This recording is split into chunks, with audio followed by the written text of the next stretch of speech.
Judge Rotenberg Educational Center is a special needs school for behavior disordered, emotionally disturbed, and developmentally delayed children, adolescents, and adults. Our youngest is 9, the oldest I believe just turned 52. At JRC we have a wide range of clinicians with various types of backgrounds, but the primary training is in behavior analysis. So we have several board-certified behavior analysts. Some of them are doctoral level, some of them are master's level. We have licensed psychologists, and then we have licensed mental health counselors, and people that are also students who are pursuing some of those degrees as well. We have nursing care 24 hours a day, and the nurses go out to the houses every night, and they're here during the day. There's never more than 10 students in a classroom. There's always a certified special ed teacher and typically 1 or 2 aides as well. Our academic programs are outstanding. We have a software development department that designs programs based on the needs of each individual student. We've had students that have come in the 2nd grade. They're 17 years old. Within years, they're graduating from high school, they're going on to college or to a vocational school. It's amazing. I'm mostly working at home. I basically skip school when I'm home. I don't do nothing. What I was mainly doing with the typing was basically focusing on how to put my hands on the right keys and stuff. It's one of my best things I do. My teacher basically tells me to get off it. I could do it all day long. And how do you feel about working? I feel it's great. It changed me since I've been here. I barely get in trouble now since I started working. We have a very unique education program, and it's all based on rewarding positive behaviors and maybe fining them if they're not doing the work that they should be or they're exhibiting behaviors instead of doing their work. Most of them can earn actual academic money, real cash, for mastering their lessons and for moving through the assignments how they're supposed to be, where they can spend in online shopping. We have a contract store, they can go on field trips, home visits, and that's been very, very helpful. We see the balance on all of your computers. What does that mean? That mean how much money you got. I mean like you're doing academics, you're working very hard to show that you're proud of yourself. In addition to just the individualized reinforcers, we've tried to create an environment that has all of the typical things that people find reinforcing: movies, snacks, internet access, gymnasiums, anything that you can think of. We've tried to put that into the Yellow Brick Road. There's a hair salon there. As a clinician, I'm able to use that as a reward. For someone like Angel, for example, if he was interested in earning an iPod, then what he would do is he would explain to his clinician that's what he wanted to earn. And then the clinician might set up an individualized contract. Every single student at JRC has a clinician who designs a program specifically for them, and they make changes to that program based on the student's response to the program. There are 2 primary populations that we serve. The first are people that are cognitively typical but may have disorders such as conduct disorder, mood disorders, oppositional defiant disorder. And the second group are people who would be classified as having a developmental disability. And we also serve people that just have treatment refractory behavior problems. And they may come to us from all over the country, and we accept them regardless of the difficulty of their behavior. It's very hard for him to control his behaviors when he was home. Constant back and forth to psychiatric hospitals because he was out of control, becoming violent towards me and his little brother. He's learning now how to control his behaviors more. What we find is that a large majority of the students come into JRC on large doses of antipsychotic medications. It's doing nothing to control their behaviors, it's simply sedating them. They're not learning, they're not participating in community activities, and they're not engaged in relationships with their family members. Our psychiatrists will slowly and methodically wean them off of these medications. We have a handful of students, 6 to 8 out of the 236 students in the program, who are being maintained on a small dose of medication.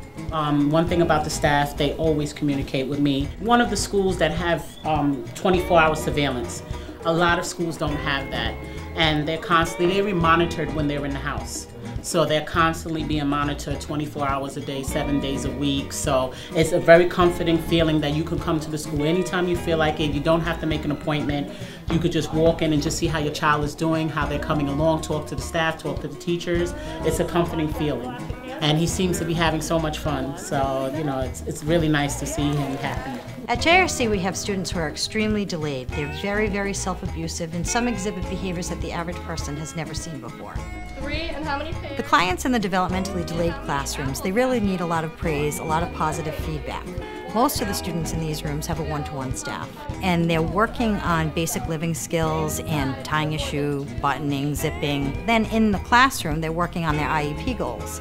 And Benny may have vocational skills, and for him a vocational skill might be packing up some snacks and bagging them up for a different classroom, whereas somebody else might be learning how to tell time or counting money. So again, it's all based on what their needs are. The other group of students we serve are the very high-functioning adolescents. They just can't be served in a public school setting. They're violent towards others, they don't listen to family members or authority figures, and they come to us. Michael is very different. Michael got his equivalency diploma as an adult. When he came to us, he was not even close to being able to graduate from high school. But when he transitioned into our adult services program, he was so advanced academically, we knew he could do it. So we kept him going until he got his equivalency diploma, and then he signed up for classes at Massasoit Community College. Someone takes him there every day, and they sit in class with him. And we introduce ourselves to the professor, and we let them know the story, and we can fade that away after time. With many of the high-functioning students, we're focusing on marketing, cooking, keeping and balancing a checkbook, filling out a job application, interviewing skills, things that are really going to get them out into the community, employed, into school, independent, and able to stick with whatever they choose to do.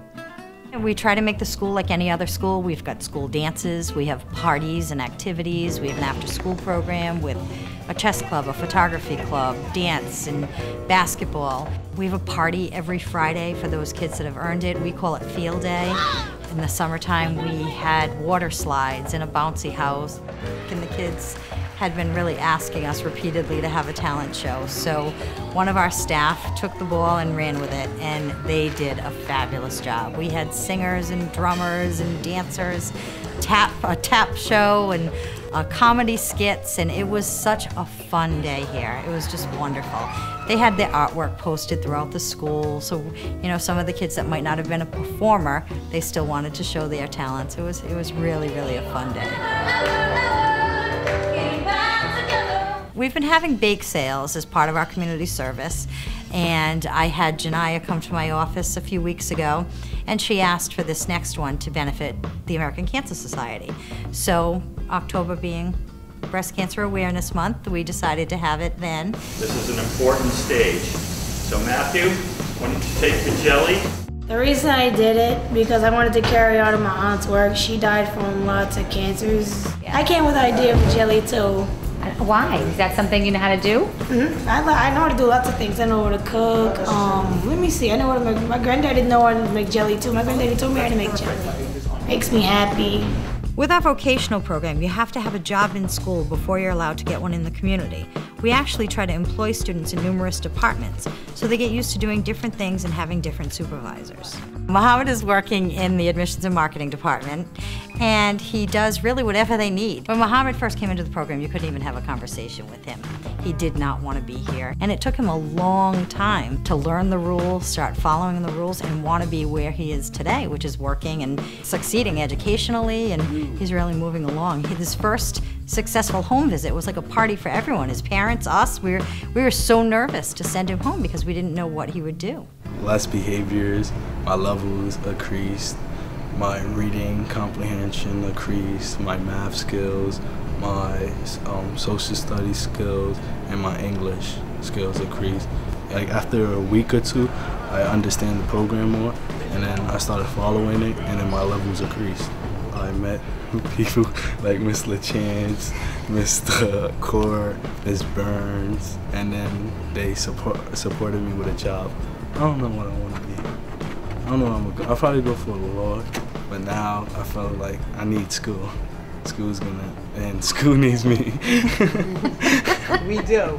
They develop great friendships, and we have kids that have graduated and moved on, and they still keep in touch, and they come back and to see us, and they're together, and they're roommates now out in the city, and they're getting jobs, and the parents are so appreciative that their child is safe, that their child is happy, that their child is learning, and they're actually making something of their life. And in the case of students who are self-abusive, the parents feel as though we've saved their children's lives. it's just such a feeling of my child is finally in a place where he's safe.